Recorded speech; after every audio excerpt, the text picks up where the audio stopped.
อยากกินหอยแครงเด้อหอยแครงโลเท่าไหร่น้องหนิงหอยแครงโลเท่าไหร่จ๊ะบุเล่เลยเอามาจะพรุ่งนี้จะเอามาอีกค่ะป้ามีอย่างเนี้ยขึ้นละกุ้งแซน้ำปลาชุดละ60 บาทชุดละหอยแครงโลละ120เอาอะไรคะเอาหอยแครงกิโลค่ะ1 โลโอเคจากชั่วโมงบ่าย 3จ้ะจะอยู่เฮินอยู่หรอไม่อยู่ก็ไปไว้รถแล้วเพราะว่ามืออื่นจะไปอนามัยอยู่โอ้ยบ่าย 3พุ่นบ่เมื่อวานเนี่ยไปเอ็กซเรย์นี่น้ำดีอะไรนะหมอเข้ามาเพื่อนลูกเห็นไหมนี่บ่าย 3ก็กลับมาแล้วมั้งกลับมาเลยแหละได้ตอนเลิกก็ได้ช่างกันยังนำมาเอาก็ได้เยอะจ้าได้กันยังนำมาเอาเงินนี่เดี๋ยวเขาจดไว้เถอะเมื่อวานนี่ก็กินหักเขาต้องให้เพิ่มเลือดจางหอยแครงเพิ่มเลือดนะวานนี่ลวกทุกโพด80 บาทเนาะเดียวนึงก็คืออยู่อันคลองถมบอกมาแล้วชื่อเขามานี่ล่ะ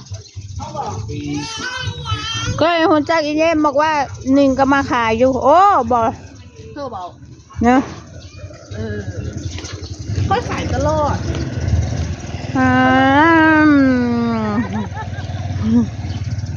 มาก็มาอ้างแควกับแควอ้างมามือมาลูกได้แล้วไอ้นี่มันเพื่อนอีแฮมเงียดยังล่ะแล้วมึงอย่าไปผูกคออยู่หันเด้อเบิดแทงหวยบุทึกบ่เฮ้ยจะคิดสั้นนะวะเพื่อนเอ้ยอย่าคิดสั้นนึ่งข้าวบ่นึ่งข้าวเฮ้ยลูกแมวหรือลูกหมานะแมวมันโชว์แมวโชว์เนาะแมวไม่สบายแล้วลูกอันนี้บ่แพะคือมันแก่แล้วงับย่างอยู่เฮือนกันกะมากอันแก่ไว้แล้วกินไว้ไหมค่ะกินก็ไม่กินนะอันนี้ต้นมะปางเลยนะต้นมะปาง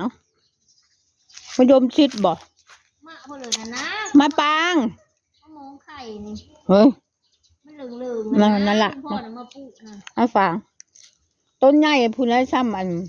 ลำไยพูนได้คำมันใหญ่นะนี่นะแมนบอมะเหลืองๆนะมะม่วงผมมะยมชิดมะยมชิดอีสัง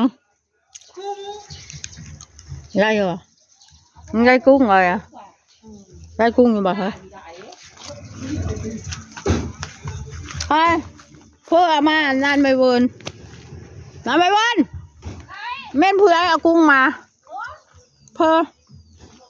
ใครได้กุ้ง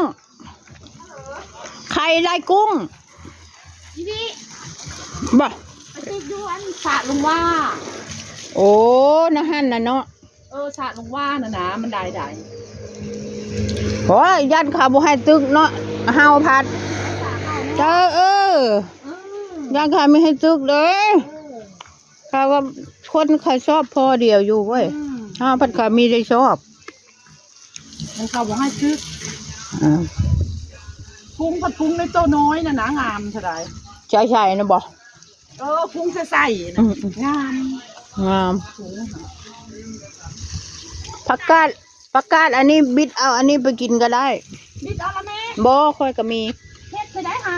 โอ้ยเผ็ดให้แล้วการหึ่นหดคือมือมันเหี่ยวขับรถมันก็เหี่ยวอ่ะปลอมในความหดเหี่ยวอ่ะขับไปวัดขี้ดินนะฮอดชิโลฮอดมีมาใครไปวัด เอาก็พ่อผู้ใหญ่ประกาศเมื่อเช้านี้เด้ จักแล้วใครเราหุ่นจัก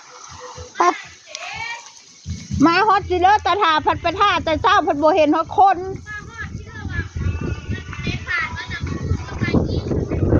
เออ เขาไปวัดนาหลงเหรอ จากหัวจิฐานกลับไปพุ่นนะเฮ้ย โอ้ยลายได้แล้วลายหันนั่นเนาะ หลายเจ้า เจ้า พูดคักแล้วนี่ผู้พอได้ปลูกได้กินบ่พอได้ซื้อน่ะนะ ชื่อเฮ็ดจ้างปลูกได้อยู่ที่ดินบ่แพ้แล้วจะกินกระโยชน์ทำเฮาพอจะกินอยู่ดอก เออ คอยกระปุก นี่ก็ดีถือว่าก็หัวมันใหญ่หัวมันนะ อันต้นมันก็เฮ็ดชม เห็ดส้มน่ะเห็ดบ่เห็น ตก แม่มาคิดเป็นยักษ์เชื่อแม่ ตก ไม่เป็นแม่มาคิดค่อยพูดได้เลยนะ คอยเจอเฮ็ดชมกินแล้วโอ้ มันก็ทั่วเงี้ยนะเขาผูเอาไปกินแน่ เอาไปกินไปจ้างเฮือนคอยกับบ่แพ้เนาะแยมมักทั่วให้เฮ้ย แม่มาคิดค่อยพูดไว้สิใช่เดี๋ยวนะละพอเห็นพออันพ่อว่าผูกกูนะจะไปลบคิมแล้วมันหุ่นน่ะ บ่มันหวานเอาอันนั้นน่ะ บ้านแล้วเขาแล้วลบเอามาพูด เออ พี่เช้านี่ อันนี้ค่อยก็มีสูงแล้วนะไม่เวิน อันไหน ของค่อยสูงแล้วมันทอมจะเป็นเม็ดแล้ว เธอได้ผักอันนี้ค่ะ มักให้แล้วกินแซ่บ ผักหอม ดับกินปากด้วยนะ รู้จักหรือเปล่า จะอ่อนมากอันนี้แก่จริงคนไทยของผักที่ทางก่อน ผักหอมชี ผักหอมชี ต้นหอมชีไปใช้แล้วเชียร์พรเพิ่น มันจะหยุดหรือยัง เชียร์พรเอ้ยมึงเผาสมบัติอยู่หันแล้วเนาะเงินหลังใหญ่ใช่พร แม่เขาเอิ้นอย่างวันนะแม่เวิร์นนะเอิ้นแม่อะไรอยู่ในวัดน่ะเขาเรียกอะไรอ่ะ มีอะไร ที่เจ้าไปวัดนะ แม่ค แม่ค ำแม่อุปถัมภ์ ำแม่อุปถัมภ์วัดหรือว่าวัดอุปถัมภ์เจ้า จะไปอุปถัมภ์ไปแล้วข้ากระเพิ่งผ่ากระเพิ่งเฮาคือคนถูกอุปถัมภ์คือเดียว แม่บอกเขาก็เลยเรียกแม่คำบอก พระกะนั้น เจ้าเฮ็ดน้ำวัดน้ำวาเจ้าคือบ่ถูกหวยวะ เป็นเถอะ เจ้าทำอยู่กับวัดเจ้าคือบ่โชคดีจากเทื่อ ก็โชคดีแล้วบุญเฮาบ่มีจะสาดต่างก้อนคือเฮาบ่ได้ทำบุญ บ่ เฮาบ่ได้ทำบุญจะสาดต่างก้อนถูกเกิดมาซ้ำนี้เฮาก็บ่ได้ล่ะ บ่ ตะกี้เขาบ่ได้ทำบุญก็เขาทำบุญจะสาดต่างก้อนก็ เขาก็รวย เขาก็ได้ล่ะ อืม ทำมีทำทึกล่ะทำมีทำบุญก็ได้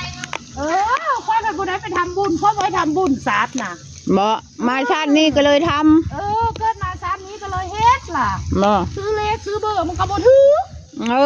เข้าสร้างไว้อยากจะสาดต่างก้อนผู้ เขาคือหูจักว่าเขาสร้างไว้ จังแล้ว แน่ ทางความ เด่นบักเดาซื่อ เว้านั่นล่ะพระพุทธเจ้า ๆนั่น เขาทำบุญมา เนาะผู้เลือกพายสูงจนเทินค่ะ ยังไงล่ะ ป้าปานก็สงสัยทำบุญตะเก้าเนาะเฮ้ยป้าปานถูกเลขสงสัยเล่าทำบุญ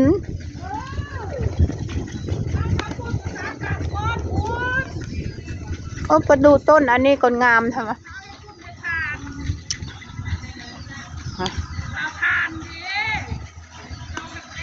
โอ้ต้นอันนี้นะเขาเรียกต้นอะไรวะนี่ต้นอะไรนะ ต้นกาบเงินแม่นะไปวนว่า ต้นกาบเงิน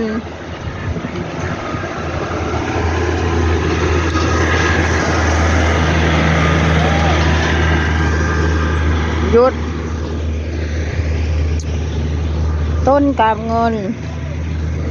เศรษฐีพันล้านนี่ทางไปบ้านกุนบุญโอเคสต็อปแลนด์ประมาณนี้ค่ะพอจบคลิปแค่นี้นะจ๊ะที่รัก FC สวยสุดหล่อของคุณยายทุกคนค่ะ บ๊ายบาย thank you มาดิพุทธ